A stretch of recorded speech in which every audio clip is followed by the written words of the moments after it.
E por que atentas tu no argueiro que está no olho do teu irmão, e não reparas na trave que está no teu próprio olho? Ou como podes dizer a teu irmão: irmão, deixa-me tirar o argueiro que está no teu olho? Não atenta tu mesmo na trave que está no teu olho? Hipócrita, tira primeiro a trave do teu olho, e então verás bem para tirar o argueiro que está no olho do teu irmão. Porque não há boa árvore que dê mau fruto, nem má árvore que dê bom fruto. Que cada árvore se conhece pelo seu próprio fruto, pois não se colhem figos de espinheiros, nem se vindimam uvas dos abrolhos. O homem bom, do bom tesouro do seu coração, tira o bem, e o homem mau, do mau tesouro do seu coração, tira o mal, porque da abundância do seu coração fala a boca. E por que me chamais de Senhor, Senhor, e não fazeis o que eu digo? Qualquer que venha a mim e ouve as minhas palavras e as observa, eu vos mostrarei a quem é semelhante. É semelhante ao homem que edificou uma casa e cavou e abriu bem fundo e pôs os alicerces sobre rocha. E, vindo a enchente, bateu com ímpeto a corrente naquela casa e não a pôde abalar, porque estava fundada sobre rocha. Mas o que ouve e não pratica é semelhante ao homem que edificou uma casa sobre terra, sem alicerces, na qual bateu com ímpeto a corrente, e logo caiu, e foi grande a ruína daquela casa. Então aqui Jesus nos alerta sobre esta facilidade que nós temos para identificar o erro na vida alheia, na vida dos outros. Então nós temos muita facilidade para isso. Nós enxergamos rapidamente o erro, o pecado, um defeito em qualquer pessoa que nós olhamos para ela, na vida das pessoas, nós olhamos e sabemos identificar. O problema é que nós não sabemos identificar esse erro, esse pecado, esse defeito, quando ele está em nós. Então isso nós temos que aprender. A lição, ela fala exatamente disso. Temos que aprender a identificar em nós os pecados e saber como nos defender desses pecados. Então nós temos que identificar em que nós estamos tendo. Então nós temos que conseguir identificar em que nós somos fracos, frágeis, em que nós podemos de repente cair. O que é que pode nos fazer cair de repente? O que pode nos fazer distanciar de Deus? Então nós temos que identificar isso. Está aí, você começa a analisar. O que eu faço? Em que eu caio? Em que eu sou tentado e não resisto? Então você vai olhando, o que está me fazendo não ter comunhão com Deus? Não ser usado por Deus nos dons espirituais, não ser cheio do Espírito Santo? O que está me impedindo? O que está me atrapalhando? Então nós temos que identificar isso na nossa própria vida. Para identificar na vida dos outros é fácil. Então o problema é esse. Se nós conseguirmos identificar em nossa própria vida isso, nós vamos agora começar a lutar contra isso. E vamos pedir a ajuda do Espírito Santo. Aí então nós seremos mais do que vencedores.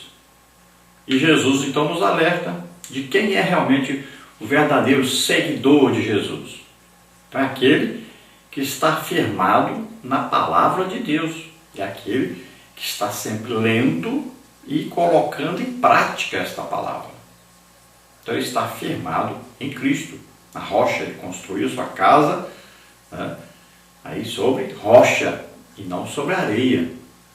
Então aquele que ouve as palavras de Jesus, lê a Bíblia e não segue, não guarda, não presta atenção o que é certo, o que é errado, para fazer só o que é certo, então essa pessoa está fundada na areia e de repente pode cair. A fé legítima é baseada em uma pedra só, que é Cristo, é a pedra angular, né? É a pedra que é rejeitada por aqueles que não conhecem a Deus. mas para nós é a pedra principal, a pedra angular que segura ali o edifício todo, né? E esse edifício é a igreja. Se tirar Cristo, cai todo o edifício. Então a igreja está fundada na pedra angular que é Cristo. Está firme, é uma pedra firme que não se quebra. Nesta lição nós vamos ter aí as seguintes partes e tópicos. Primeira parte, a vida conduzida pela concupiscência da carne. Tópico 1, a concupiscência da carne. Tópico 2, a vida guiada pela concupiscência da carne. Tópico 3, a vida conduzida pela concupiscência dos olhos. Na parte 2, vamos ver a degradação do caráter cristão. Tópico 1, o caráter. Tópico 2, o caráter moldado pelo Espírito. Tópico 3, ataques ao seu caráter. Na parte 3, nós temos aí uma vida que não agrada a Deus. Tópico 1, viver segundo a carne. Tópico 2, vivendo como espinheiro. Tópico 3, uma vida infrutífera. Vamos então à introdução que diz: a lição deste domingo é um alerta para os que querem agradar a Deus e ter uma vida frutífera.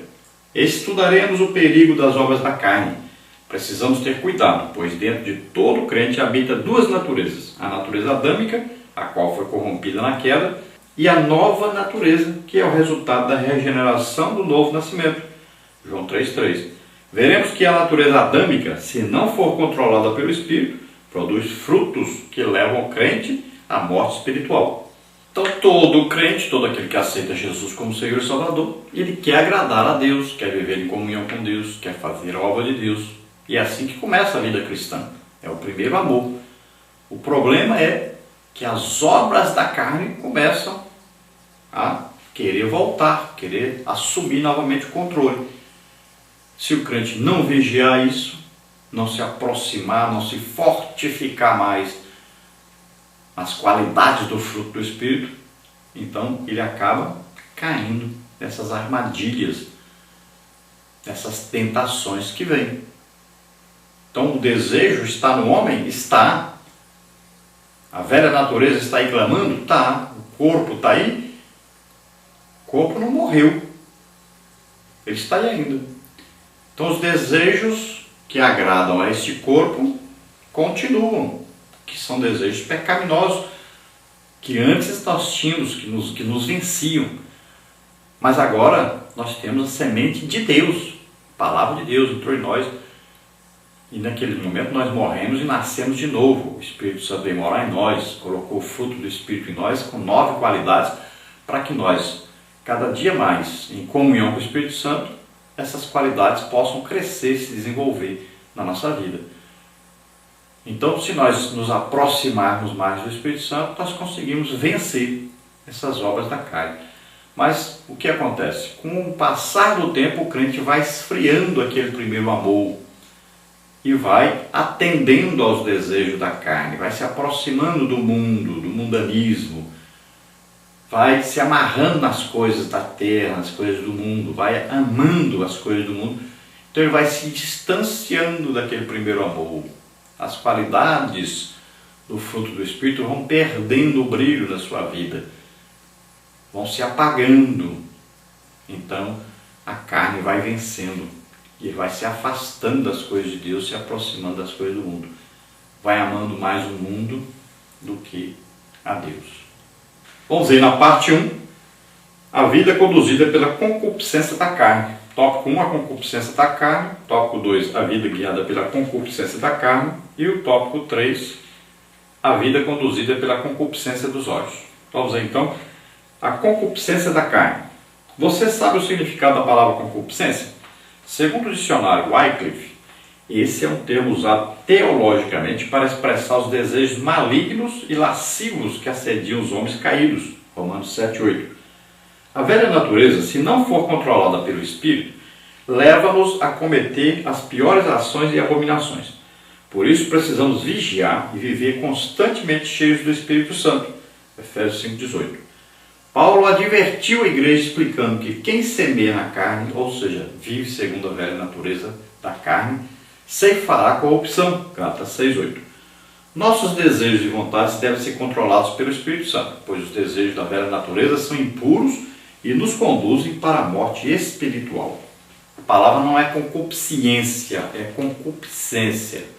Vamos aí na primeira epístola de João, capítulo 2, versículo 16. Olha o que diz aí. Porque tudo que há no mundo, a concupiscência da carne, a concupiscência dos olhos e a soberba da vida, não vem do Pai, mas sim do mundo. Então olha só, esse desejo pecaminoso vem do mundo, o mundanismo, né? Vem lá da velha natureza adâmica. Então olha só, como é que Satanás faz o homem pecar? Ele vem com uma tentação na área que a pessoa está fraca, está frágil. Como é que ele entra? Então ele vai usar primeiro o que? A concupiscência, desejo dos olhos, né? O olhar. Então você vê aí, as lojas estão com a vitrine lá no vidro. Por quê? Quer que você olhe lá para dentro. Às vezes até feriado, domingo, mas você passa e olha. Então você vai se sentir atraído por alguma coisa. Pode ver que as pessoas trabalham feito doidas para conseguirem sempre uma coisa nova. É um celular novo, uma roupa nova, um carro novo. Sempre querendo mais e mais e mais, e trocando de carro, trocando de celular e tal. Troca o sofá e troca não sei o que, e vai comprando, e vai comprando, e vai comprando, e vai adquirindo. Então é uma luta terrível que não tem fim, porque todo dia se lança um produto novo. Então atração pelos olhos. Então o homem está na porta de casa, aí passa uma mulher, ele para o olho ali, fica olhando, começa a imaginar coisas, olha só.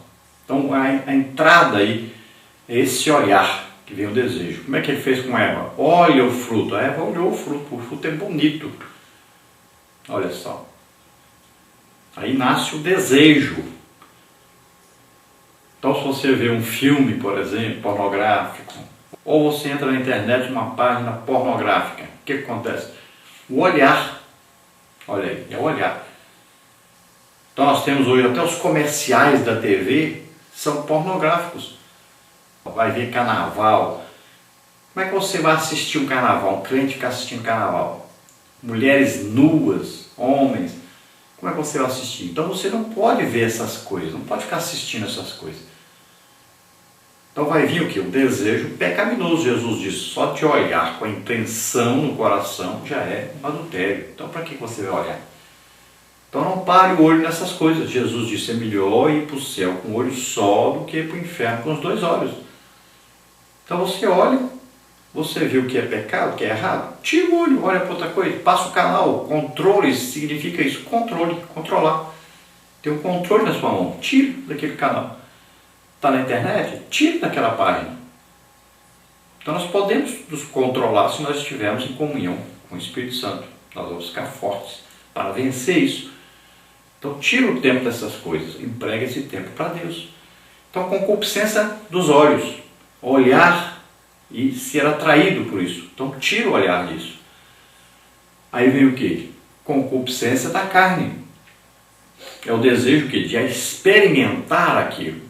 Agora invoca o que? O corpo com os 5 sentidos dele, querendo o que? Experimentar, tocar, comer.